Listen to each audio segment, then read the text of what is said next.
Assalamualaikum warahmatullahi wabarakatuh. Waalaikumsalam warahmatullahi wabarakatuh. Kami dari kelompok mata kuliah metode penelitian ingin mempresentasikan hasil kerja kami selama 1 pekan kemarin mengenai penelitian sistem pakar diagnosa penyakit pencernaan pada manusia menggunakan metode certainty faktor berbasis web. Kami beranggotakan 4 orang, saya Ilza Drolis dan ada 3 rekan saya. Yang pertama ada Oktaviani, ada Apre Timarfiansa, dan ada Muhammad Aldi. Baiklah, langsung saja kami melakukan presentasinya.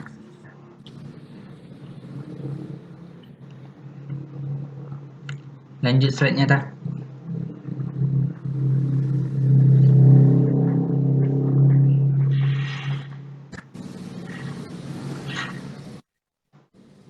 Pindah slide, tak?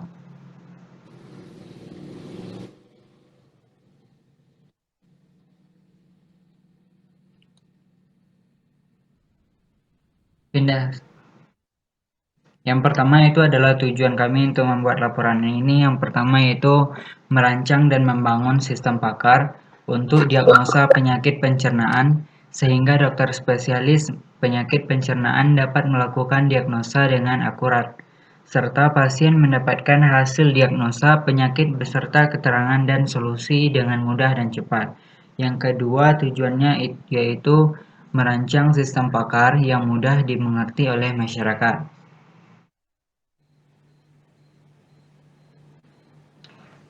Yang kedua yaitu sistem pakar. Sistem pakar merupakan cabang dari artificial intelligence yang membuat penggunaan pengetahuan yang dikhususkan secara ekstensif untuk memecahkan masalah pada level human. Expert, di mana expert adalah seorang yang membuat expertise dalam bidang tertentu.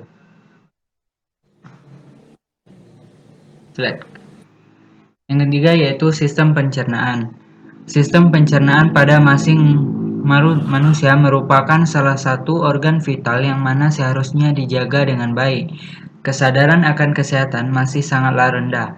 Kebiasaan hidup praktis, perilaku, dan pola pikir yang cenderung mengarah bergaya hidup sehat dan pengetahuan masyarakat yang sedikit akan gejala-gejala awal dari suatu penyakit pencernaan merupakan faktor-faktor yang mempengaruhi keadaan pencernaan.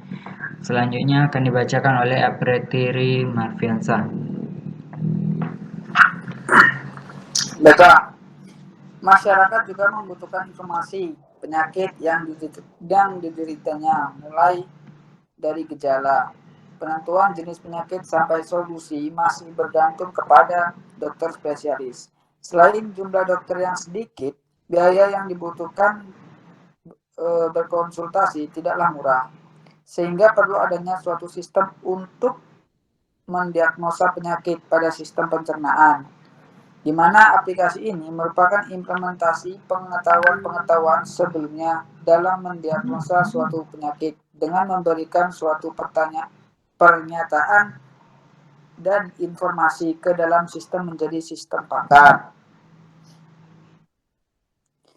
Metode certainty faktor. Yang pertama, certainty faktor adalah suatu metode untuk membuktikan apakah suatu fakta itu pasti atau tidak. Pasti yang berbentuk metrik yang biasanya digunakan dalam sistem pakar. Yang kedua, metode ini sangat cocok untuk sistem pakar yang mendiagnosis sesuatu yang belum pasti. Yang ketiga, certainty faktor yang diperkenalkan oleh Shortlet Berghan dalam pembuatan MyChin. Faktor CF merupakan nilai parameter klinis yang diberikan MyChin untuk menunjukkan besarnya kepercayaan. Metode certainty faktor yang keempat dalam aplikasinya CF merupakan nilai kepastian yang diberikan oleh pakar terhadap suatu aturan, sedangkan CF AA merupakan nilai kepercayaan yang diberikan oleh pengguna terhadap gejala yang dialaminya. Sebagai contoh berikut, ini adalah sebuah aturan dengan CF yang diberikan oleh seorang pakar. Jika dan maka yang pertama, jika batuk dan demam dan sakit kepala dan bersin-bersin, maka influenza CF adalah 0,7. Selanjutnya dibacakan oleh Aldi. Metode certainty factor. Metode certainty factor ini hanya bisa mengolah 2 bobot dalam sekali perhitungan. Untuk bobot yang lebih dari 2, banyaknya untuk melakukan perhitungan tidak terjadi masalah. Apabila bobot yang dihitung teracak, artinya tidak ada aturan untuk mengkombinasikan bobotnya. Misalnya, pasien yang divonis mengidap penyakit batuk adalah pasien yang memiliki bobot mendekati plus 1 dengan keluhan-keluhan yang dimiliki mengarah kepada penyakit tersebut. Sedangkan pasien yang mempunyai bobot mendekati minus 1 adalah pasien yang dianggap tidak mengidap penyakit batuk, serta pasien yang memiliki bobot sama dengan 0 diagnosisnya, tidak diketahui atau unknown atau bisa disebut dengan netral. Kelebihan metode certainty factor adalah yang pertama, metode ini cocok dipakai dalam sistem pakar untuk mengukur sesuatu apakah pasti atau tidak pasti dalam mendiagnosis penyakit sebagai salah satunya. Contohnya, perhitungan dengan menggunakan metode ini dalam sekali hitung hanya dapat mengolah 2 data saja, sehingga keakuratan data dapat terjaga.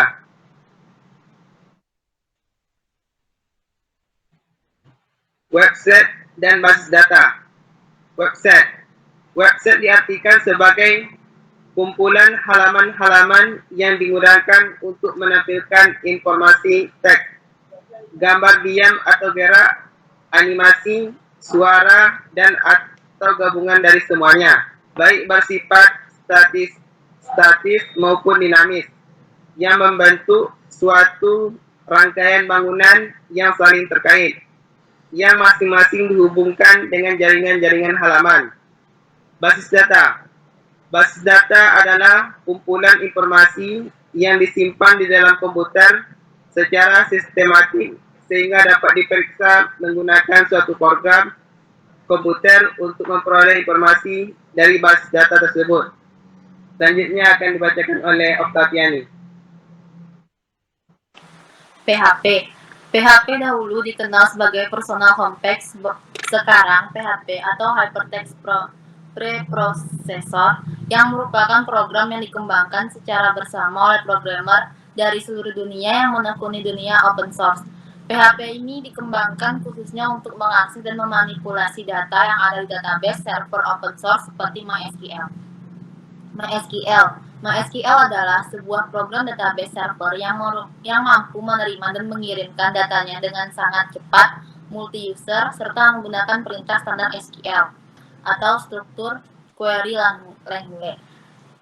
Exam. Untuk membuat aplikasi berbasis web dengan menggunakan bahasa PHP, diperlukan sebuah server web dan interpreter PHP Exam mengkombinasikan beberapa paket perangkat lunak berbeda ke dalam satu paket.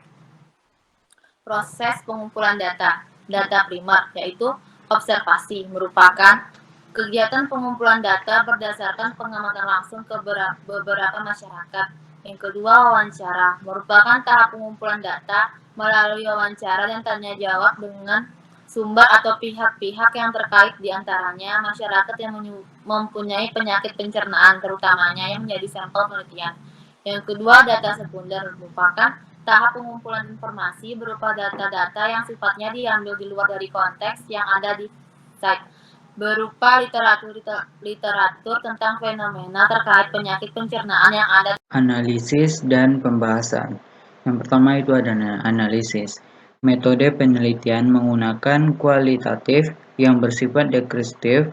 Metode penelitian ini mengamati masyarakat yang terkena gangguan pencernaan. Pengamatan dan interaksi difokuskan pada setting perilaku sehari-hari mereka. Yang kedua ada pembahasan. Alur proses penggunaan aplikasi sistem pakar diagnosis penyakit pencernaan pada manusia berbasis web menggunakan metode cerita faktor yang bernama DICSAP10 sebagai aplikasi diagnosa penyakit pencernaan manusia yang dimulai berbentuk kerangka HTML, menginput bootstrap 5 dalam kerangka HTML agar keterampilan lebih menarik, membuat database, membuat perhitungan cerita faktor. User pada aplikasi ini memilih gejala-gejala yang dialami dan user mendapatkan hasil diagnosa penyakit yang diderita. Selanjutnya ada tampilan menu diagnosa. Terdapat gejala-gejala penyakit pada pencernaan manusia dan user mengakses halaman ini untuk diagnosa penyakit yang diderita seperti gambar yang di samping. Di slide yang ke-15 itu ada gambar tampilan menu pada diagnosa. Yang ke-16 itu ada gambar pada tampilan di user. Terdapat melihat hasil user sebelumnya dalam pendiagnosaan penyakit yang diderita dan persentase penyakit yang terjangkit pada user, seperti pada gambar di atas. Di slide terakhir ada gambar yang tampilan di bawah ini seperti terdapat penyakit pencernaan manusia, saran untuk menanggulangi penyakit pencemasan user itu sendiri. Baiklah, sampai di sini presentasi yang dapat kami sampaikan. Semoga mendapat wawasan baru bagi kita semua, dan apabila ada penyampaian salah kata dalam penyampaian kami mohon dimaafkan. Kami akhiri. Assalamualaikum warahmatullahi wabarakatuh.